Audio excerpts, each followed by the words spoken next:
জিহাদ জিহাদ জিহাদ চাই, জিহাদ করে বাঁচতে চাই, জিহাদ জিহাদ জিহাদ চাই, জিহাদ করে বাঁচতে চাই। নারে তাকবীর। আপনারা জানেন বিগত 15 বছরে শুধুমাত্র এদেশের মানুষগুলোকে হত্যা করা হয় নাই, অর্থনৈতিকভাবে আমাদের দেশকে পঙ্গু করে দিয়েছে।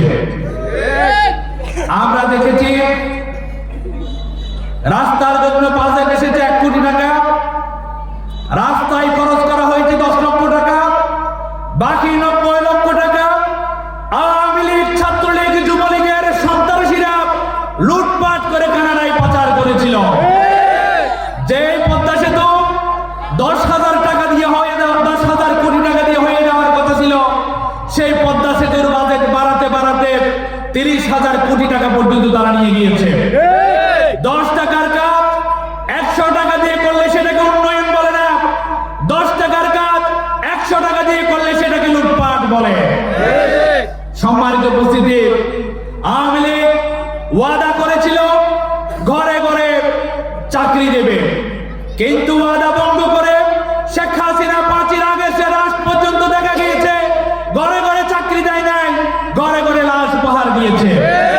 ওয়াদা ভঙ্গকারী কিসের দোষ, কিসের লক্ষণ? মুনাফিকের লক্ষণ। কথায় কথায় মিথ্যা কথা বলা কিসের লক্ষণ? মুনাফিকের লক্ষণ। সংগ্রামী উপস্থিতি, জামাত ইসলামী এদেশের মানুষকে 3 দফা দাওয়াত দিচ্ছে, তার ভিতর দ্বিতীয় দফা দাওয়াত হচ্ছে কথা ও কাজে গরমিল পরিহার করে মুনাফিকি পরিহার করা। এই মুনাফিকের 4টি দোষ, তার মধ্যে একটি হচ্ছে মিথ্যা কথা বলা, দুইটা হচ্ছে ওয়াদা ভঙ্গ করা, আমানত রাখলে খেয়ানত করা, আর গালিগালাজ করা।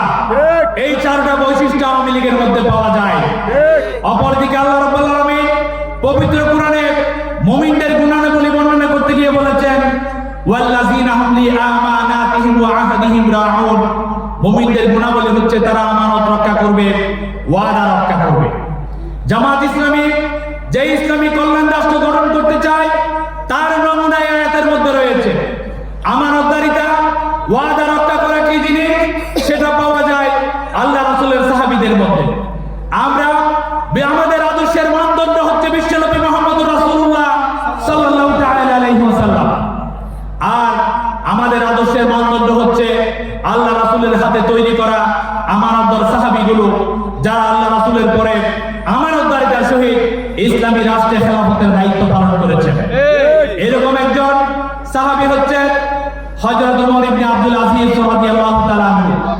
তিনি যখন ইসলামী খেলাফতের দায়িত্ব পালন করছেন, ইসলামী রাষ্ট্রের প্রেসিডেন্টের চেয়ারে বসে, একদিন রাতে তিনি কিভাবে আমানতদারিতার পরিচয় দিয়েছেন দেখেন ইতিহাসের পাতায়। একদিন রাতে তিনি মোমবাতির আলো জ্বালিয়ে কাজ করছিলেন, এমন সময় তার একজন আত্মীয় আসলো ব্যক্তিগত কিছু কাজ করার জন্য। তিনি তার আত্মীয়কে দেখে মোমবাতিটি নিভিয়ে দিলেন এবং আরেকটি মোমবাতি জ্বালালেন। তখন মেহমান অবাক হয়ে জিজ্ঞেস করলেন, আমিরুল মুমিনিন, একটি বাতি তো জ্বলছিলই, সেটা নিভিয়ে কেন আপনি আরেকটি মোমবাতি জ্বালালেন? আমি তো বুঝতে পারলাম না। তখন ওমর ইবনে আব্দুল আজিজ বললেন, এতক্ষণ পর্যন্ত যে মোমবাতির আলো জ্বালিয়ে আমি কাজ করছিলাম, এই মোমবাতিটি রাষ্ট্রীয় বাইতুল মালের কোষাগারের টাকা দিয়ে কেনা মোমবাতি, আর এটা দিয়ে আমি এতক্ষণ পর্যন্ত রাষ্ট্রীয় কাজ করছিলাম। এখন যে মোমবাতিটি জ্বালিয়েছি, এটা আমার মাসিক বেতনের টাকা দিয়ে কেনা মোমবাতি, এটা দিয়ে আমি আপনার সাথে আমার পারিবারিক ব্যক্তিগত কাজ করব। আমি যদি রাষ্ট্রীয় কোষাগারের বাইতুল মালের টাকা দিয়ে কেনা মোমবাতি দিয়ে যদি ব্যক্তিগত কাজ সারাই, কাল কিয়ামতের মাঠে আল্লাহর কাছে বাইতুল মালের হিসাব দিতে পারবো না। আজকে দেখেন, বাংলাদেশে 15 বছর ধরে যারা শাসন করছে, স্বাধীনতার পর থেকে বিভিন্ন দল বাংলাদেশকে শাসন করেছে, তাদেরকে আমরা দেখেছি রাষ্ট্রীয় কোষাগারের টাকা দিয়ে কিভাবে লুটপাট করে বিদেশে ঘুরেছে এবং রাষ্ট্রের কোষাগারের টাকা দিয়ে 10 তলা 20 তলা বিল্ডিং করেছে, আমরা দেখেছি। আর অপরদিকে জামাত ইসলামী, ইসলামী ছাত্র শিবির এমন কিছু লোক তৈরি করেছে, আল্লাহ রাসূলের সাহাবীর মতো আমরা হতে পারবো না, এটা ঠিক, কিন্তু আল্লাহ রাসূলের সাহাবীদেরকে আমরা অনুসরণ করি। ইসলামী ছাত্র শিবির এমন কিছু লোক তৈরি করেছে, জামাত ইসলামী এমন কিছু লোক তৈরি করেছে, যাদের হাতে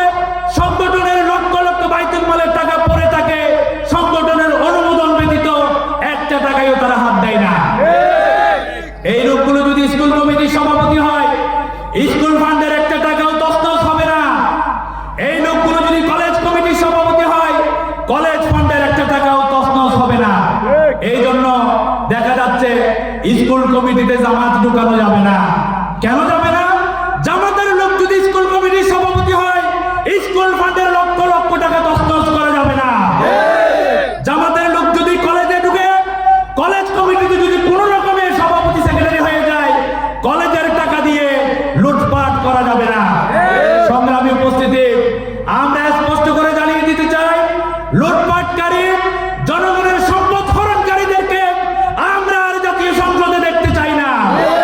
জনগণের টাকা দিয়ে কক্সবাজার থেকে শুরু করে সিঙ্গাপুর পর্যন্ত লট্টি ফট্টি করা লোকগুলোকে আমরা ইউনিয়ন পরিষদের চেয়ারম্যানের চেয়ারে দেখতে চাই না।